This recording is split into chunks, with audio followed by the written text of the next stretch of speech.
il est doux et agréable pour le frère de les ensemble.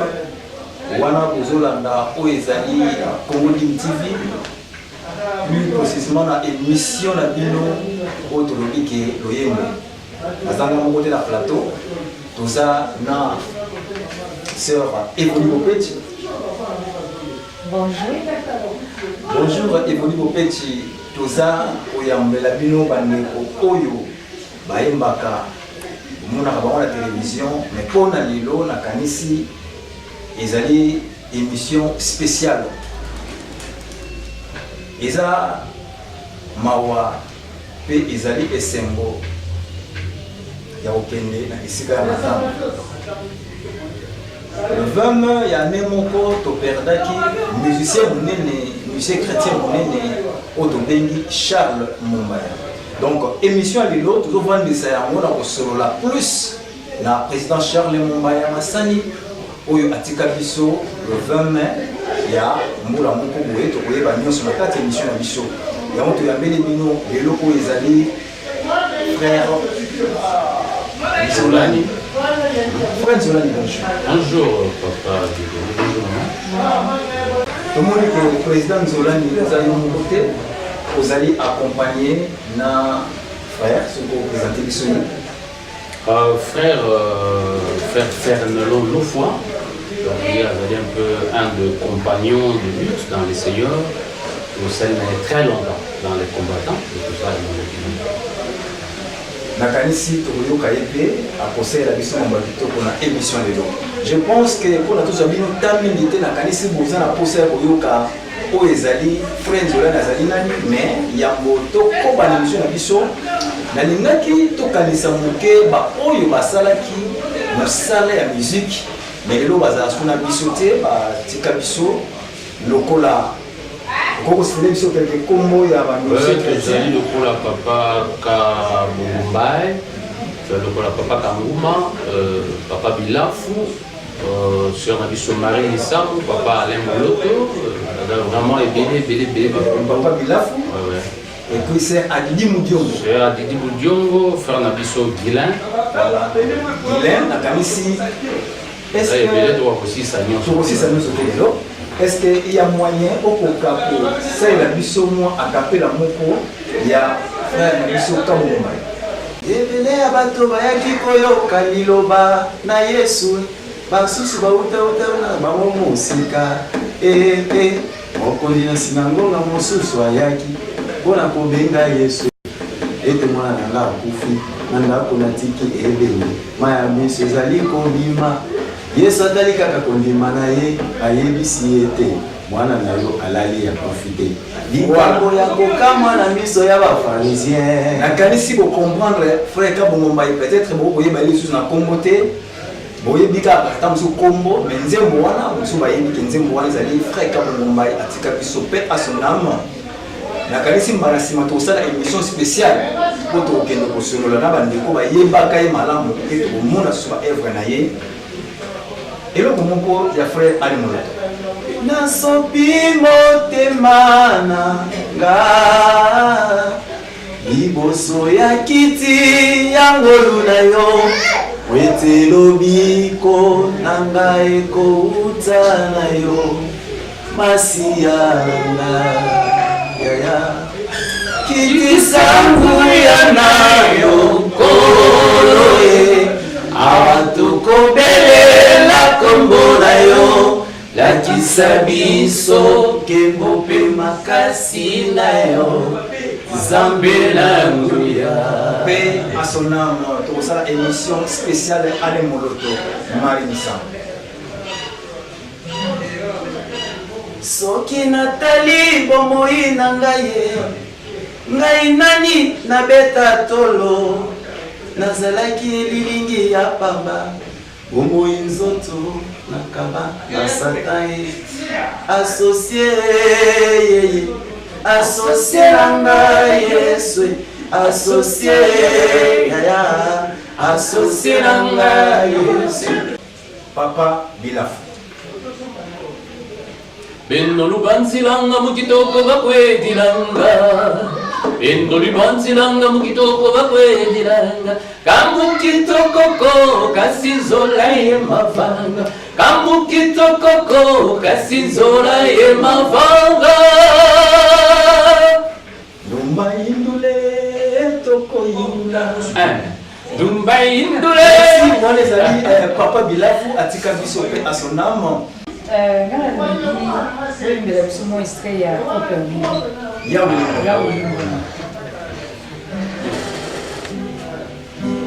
Nakopambola yawe mikolo nyonso nakokumisa yawe mikolo nyonso yo molimo na ngai kubisa yo lelelelelelele pipampo pipampo ya Yesu charme pipampo pipampo oh ya Yesu finale ya makambo nyonso Pe à son âme ya ulingo na Maman Denise atika biso.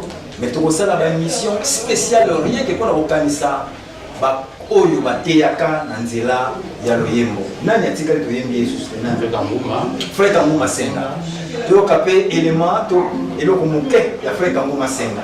Komona na esilite liwa ezali liwa te tokomona na lisusu elongo na Yesu. Merci de vous acclamer. Vraiment, nakanisi bandeko o batika biso bakenda mais ba œuvre na bango ezotika ba mi bazolo ba été musicien akufaka te akoko kufa na nzoto mais azana biso na molimo. Toyoka lisusu eloko moko ya Feu Charles Momaya. Na mikolo ya suka basakoli na lokuta bakopengwisa bino bandimi nsima kondima na bino elaka epelemi mwana na moto akozonga na mapata nakena kozonga na mboka na tata bisika bizali mingi nakozonga lisusu kozwa bino bandimi bokosepela elongo na tata. Frère Charles Momaya fait paix à son âme. Et le moment qu'on a le qui tous là où les alliés sœurs Abidi Moudiongo parce que Ayemba Kana Momaya Nanzemoya Ikemonaya. Sœur Abidi, bon, ça nous a Nanzemoya Mogote, je pense que. Ah ça là qui moi le moment ya na kati ya Kemonaya. Ayemba qui ça là qui il est de Mogoa. Tusanjola Yesu. Voilà. Tukumisa Yesu. Tupesa lokumbu na Yahweh. C'est ça, c'est Abidi Moudiongo. C'est de vous acclamer encore le Seigneur. Merci, merci wana toki koyoka ba extrait ya balanga nzembo oyo batika biso. Mais frère Nzolani, yo moto vivaki mingi na Feu Charles Momaya. Parlez-nous un peu de ce frère Charles Momaya. Qui était frère Charles? Merci un peu. Ils ont avec beaucoup d'émotion pour le frère Charles Momaya. Personnellement, c'est un génie musical. Il m'a marqué sans que tout à l'époque. On avait d'abord la prestation à groupe vocal. Groupe vocal protestant, ils avaient couramment comme un casse dans les années 80-90. Alors, dans mon scène, c'est ce qui m'a frappé. Je me suis dit, il faut couper un amour de Naïba. J'étais encore gamin. C'est ainsi que, chemin faisant, en forgeant, nous avons travaillé, nous avons passé la circonstance, que comme on a allé, vers les années 84, je pense, que mon aïe, il restait à l'époque dans le groupe vocal, Azoyemana, les ambassadeurs du Christ. Et puis le messager. Ce sont les principaux en l'air de toute la vie. Voilà, vocal. Est-ce que vous avez le messager ou les ambassadeurs? Le messager, il y a beaucoup de yemba. Les ambassadeurs alors? Les ambassadeurs. Usokotamana zambe, moki mokotanza mululwe, alokindo anzelwe iao. C'est ça avec les ambassadeurs du Christ. Et parcours à Charles Moubaya, d'abord on a voulu pour le point de vue talent. Il s'est converti dans Victoire, dans la paroisse à CBFC. On s'est converti dans la Moko à Bandi, disons, les ambassadeurs du Christ. Le cycle pédagogique s'est focalisé sur les ambassadeurs du Christ. Ça, c'était une chorale, n'est-ce pas, il y a CBFC Victoire. Et en prestant ce qu'il m'a dit lui-même, papa est groupe vocal, parce que lui, il était plus dans les négros spirituels. Il a direct un groupe vocal et ça fait alors, disons, l'apogée à vous vocal. Parce qu'ils interprétaient plus les négros spirituels. Vous avez chanté dans Brazzaville par le Palata, et ici c'était le groupe vocal. Mais on travaille dans le groupe vocal, on travaille dans l'ambassadeur du Christ, en même temps, à Zanaïna. Alors, du point de vue de talent, ce que je peux dire, les toniques solfa, les études musicales, il m'a dit il n'a pas appris ça. Il s'est venu comme ça, à Bandi et puis c'est parti comme ça. Ina, je l'accompagnais régulièrement à Ina, j'ai vu comment il a évolué là. Donc, il était aux ambassadeurs de Christ, il était au groupe vocal et aussi le messager. À l'époque, c'était avec le frère Matondo, Mamba, aux États-Unis, le frère Tony qui était avec nous dans MCC, parce qu'on venait maintenant aux États-Unis. Et c'était aussi avec ce groupe-là, le messager, et puis ça évolue comme ça. Donc je retiens de lui, c'était un gars qui était travailleur en Afrique. Il était travailleur, et il nous arrivait de travailler, le gars dans le studio, il travaillait beaucoup, là, il était tout tongo, on a l'ambiance, ça fort. Il était très fort, travailleur, dur dans le travail. Il donnait l'excellence. Donc, tout ce qu'on devait faire devait être excellent. Il était très dur. Mais alors, socialement, il était humble. Quand on a monté pour la première fois, je voyais un monsieur un peu, je trouvais qu'Azali Soukindengeni. Mais quand je l'ai approché, j'ai vu qu'il était humble. Donc, il vivait dans 4 millions sans doute.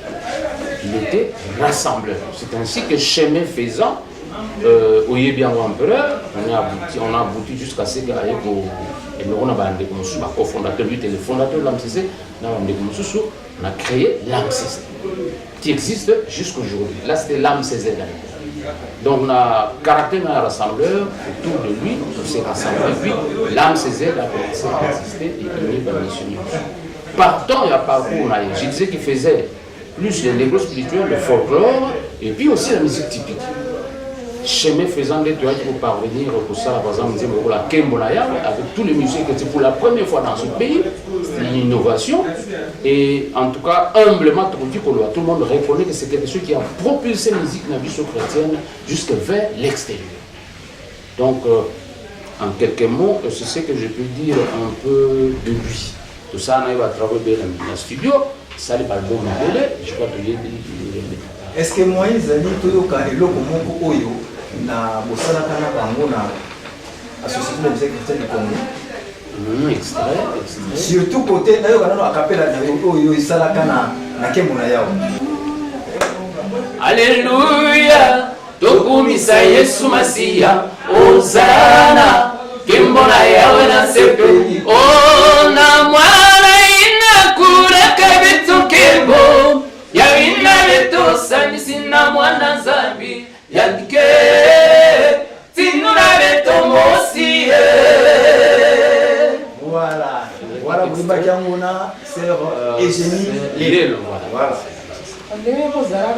Oui, Salaka. Kadi bonso babu nzambi woso nanza watu vana mwana ni mosi kaka. Kasi woso ulekelanga minu kabunga po. Kasi kabaka moyo yavu voilà ça quand on a coupe Buloba na studio Sango Malam. C'est ça. Alors, nous avons expliqué sur le parcours de Charles Mumbaya. Nous avons dit est-ce que ça a un groupe personnel, les arrêtés orchestre, il y a un groupe C'est cela. Donc, mieux préciser, les ambassadeurs du Christ. C'était un groupe et à paroisse à CFC, c'est lui qui était le directeur technique. C'était un groupe, une chorale mais instrumentale. Alors les messagers, ça c'est un groupe, ils allaient vraiment à part. Et c'est lui le fondateur des messagers. Il a fait 5 personnes. Moi j'ai adhéré à un groupe un peu plus tard. Et seulement il y a un Mbanzaouni. Donc il y a un groupe vocal qui était aussi groupe de papa, chorale, il y a un concert. Alors il a découvert le talent en Mbanzaouni. Il a créé lui. Le message. Alors, ndenge tomoni ndeko na biso Charles Mumbaya batana azalaki nango ndenge ni même asalaki ete musique chrétienne makambo na biso. On a remarqué après sa mort, on dirait groupe Elala, on dirait bato pe bapanzana, donc abandonné la musique, bato bazalaki na ye, misusu pe bakuwa bacommerçant, misusu pe baprofesseur, donc on ne sait pas. Bopanzani botiki musala, qu'est-ce que eloko nini eza base ya eloko wana? Oui, pour compléter ma sœur Evodi, bantu nyonso bayembaka na Charles Mumbaya. Présentement, tozoka bango lisusu te. Donc ndenge alobi ke misusu bakomi bacommerçant, misusu bazongeli keshi toloba. Alors papa Nzolani, qu'est-ce qui se passe avec les anciens compagnons de lutte de Charles Mumbaya? Bon, en tout cas, ça m'a yoki réflexion wana, mais moi j'ai toujours ceci. Moussa Nzambe est statique, très dynamique. Et quand Moussa Nzambe tout ça, la première chose que je dois dire c'est celle-là. Donc, par exemple, AMCC et Salem, les Sangara. Nzamba Salem on attend avec certaines personnes. Mais ils ont la propriété privée à Batouana. Et le qu'on est pour être Moussa Nzambe qui est c'est c'est ainsi que ceux qui AMCC et Koufaka, là donc c'est passé dans l'eau. Mais l'AMCC existe jusqu'aujourd'hui. Je salue Batarou Salon à AMCC. Mais l'AMCC a un fondement, et ça n'a départ. Il y a toujours des pionniers dans l'Europe, dans les difficultés. Et ceux qui viennent après, ils ont moins facilité maintenant. Donc moi je pense que on a fait quelque chose et les autres doivent venir apporter un plus pour être plus haut. Et quand cela ne tient pas, ça peut boyer. Nous avons besoin de bien capacité donc la talent est là. Sur le talibien, on a bimé un peu dans le contexte musical, dans l'église du Seigneur. Dans la pasteur, évangéliste, généralement on a un intercesseur, qui choriste, donc il y a moi Kushabatu, Lelo, Nzambe, na Tiakati na Bango, Bandi na Boyemba, Simanango, Oizakata Mango, et au Ganga à un moment donné. Je prends l'exemple du pasteur David Kabé, à AMCC. Aujourd'hui, il y a une église qui explose là dans Matonge, je crois, dans Victoire. Ils viennent de faire un album, pour ça, nous allons continuer. Papa Alida, par exemple, Moulumba, qui était aussi un des vice-présidents, il est pasteur à Bethel, je pense. Hein? Je crois qu'il est vers Banda. Donc, le couple Boulou, qui était avec nous, ce sont les cofondateurs de l'ANC. Et le couple Boulou, aujourd'hui, ceux qui ils explosent dans le domaine. Ils gagnent des armes, ils prêchent l'évangile, ils chantent aussi. Donc, on et ceux qui ont la musique, mais ils ont bima. Donc, ça, c'est un des éléments. Et dans le but que les gens soient mais aussi, il y en a par exemple, le frère Tony, qui a chanté je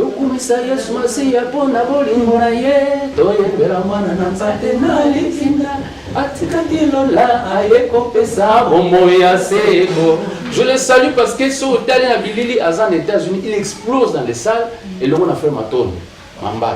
Donc il continue. À quel point la vie, mais à ce qu'on dit ça dans ça. Frère Pépé qui parle. Il y a Pépé chante. Donc, tout le temps, même paix à son nom, papa avait il était là, c'est ça. Et il a cartonné jusqu'à ce que Nzambe a gagné. Dorcas, Bazali, Sylvie. Oui, Bazali. Donc, Belé, Banana, tout ça. C'est ça. Donc, c'est pour dire que Batoubala a été. mais nzambe oyo ndenge abengaki na chemin oyo ake na chemin oyo na chemin ozotali presque moto na moto azopreste na domaine songolo et la musique continue. Ce n'est pas le véritariat, mais plutôt les œuvres, le fou du compris. Oui, j'ai compris, Ndenge expliqué, je pense que bon, va comprendre. En conclusion, moi je peux dire que groupe Les Messagers a la société. Groupe Les Messagers, pour le moment, ils ont suscité parce que tout ce qui était là, en tout cas, dans Mobembo. Bembo, deux bazars États-Unis, Fernabiso Nani, on a posé comme bazar en France, donc tout le monde est parti. Michel dans la France, voilà.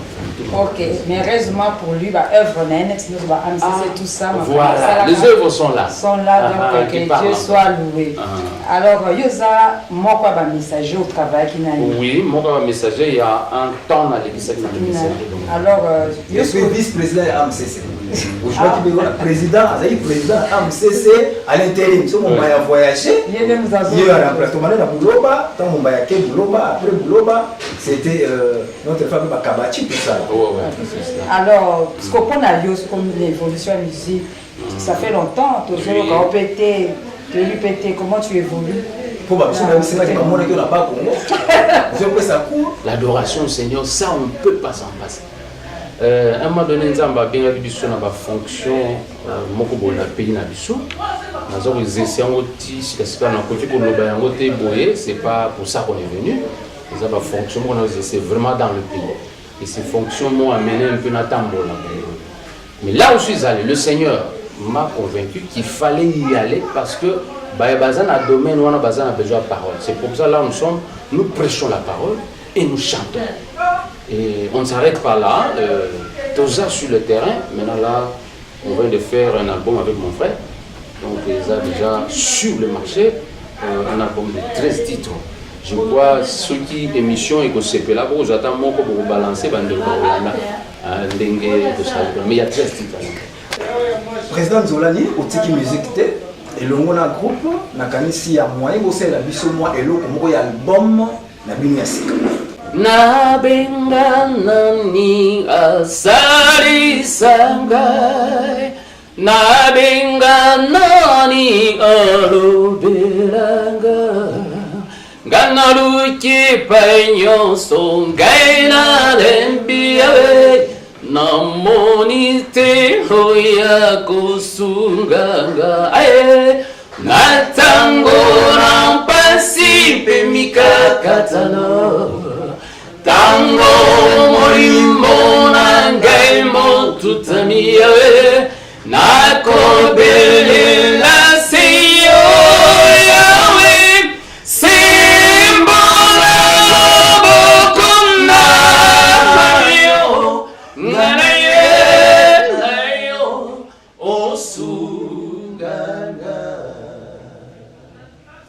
malgré ma fonction, il y a République, mais tout chez Zagaga. Amen, amen, amen. Alors, toko senga na fiston Seya Seyanolovic na complicité na yo soki toko kozwa extrait ya tu es digne eza moko ya nzembo moko eza na kati ya album ya sika ya groupe ya frère Nzolani. Suivons.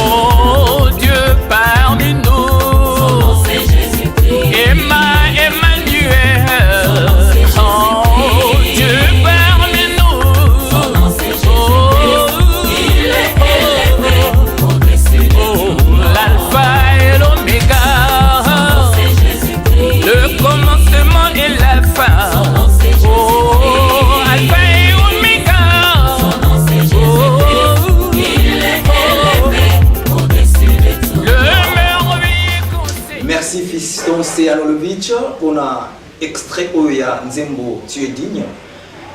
Est-ce que ça veut dire au souffler la question moko? D'abord naïeba ceux qui ne connaissent pas azobeta déjà dans l'église ou bien organisé déjà un concert et puis ceux qui vont faire pour ça pour mon ayo coordonnées, notre contact, numéro de téléphone, comment te joindre? Sur place, toujours au Zalazana de l'église, donc nous sommes un peu partout dans les églises, ça et là. Et ceux qui peuvent joindre, sur toutes les manifestations, on est là. Donc nous répondons, notre numéro de contact 089 85 57 395. Plus 243 089 98 92 771. Alors, merci. Papa, notre lobby, c'était. On est sur le lobby pour la Mumbai. Vous avez moi dit par rapport merci, ma soeur.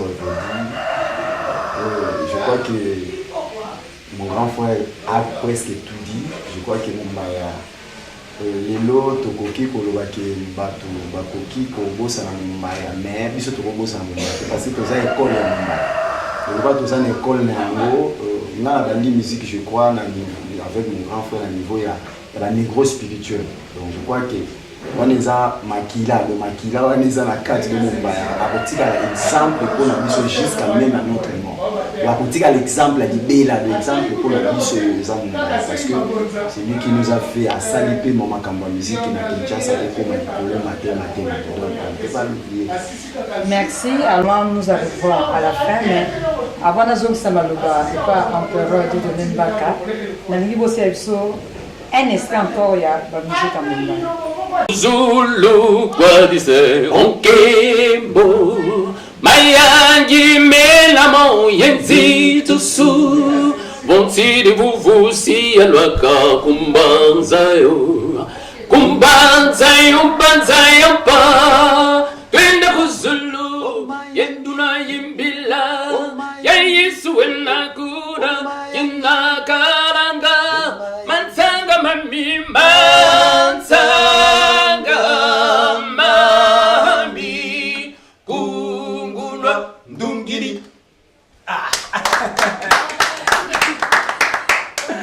Bon, extrait mosusu ya Charles Mopaya oyo bato bana oyo ka mingi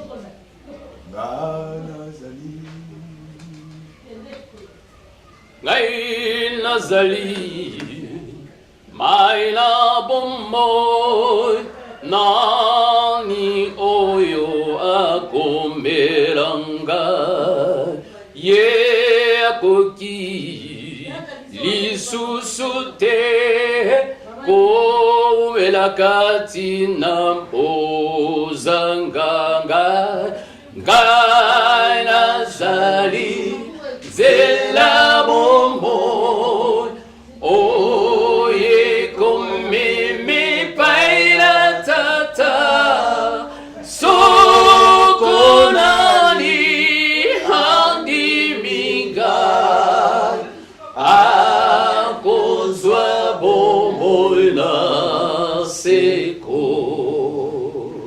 Empereur, oui, moi touche là.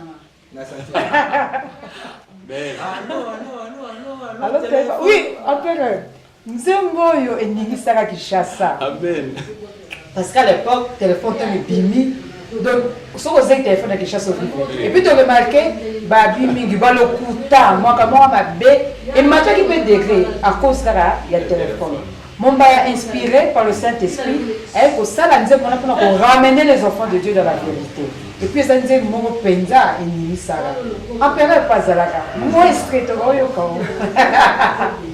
merci fiston C Asenalovic na ndenge o balancele biso extrait mais na kosenga na bino boti kolanda o ezali président Nzolani na benga toujours président Nzolani et longona compagnon na yo basala kana musique il y a longtemps oyanda ki sert évoluer au petit mais na kosenga na bino pour la suite il y a émission oyo ya Frère Nzolani boyoka album nakanisi kala mingi te bokolanda l'émission de la spéciale pour la présenter bino officiellement album ya Frère Nzolani boko benga biso na 081 24 15 15 4 et ngonga ezali ngonga toko chité aussi cette émission na biso na nzembo moko oyo ba frère Nzolani bazo oyembela biso ngana bino na évolue de tomonani na numéro ya 5 Kolo nzambe na bolingo, kolo nzambe sayotoli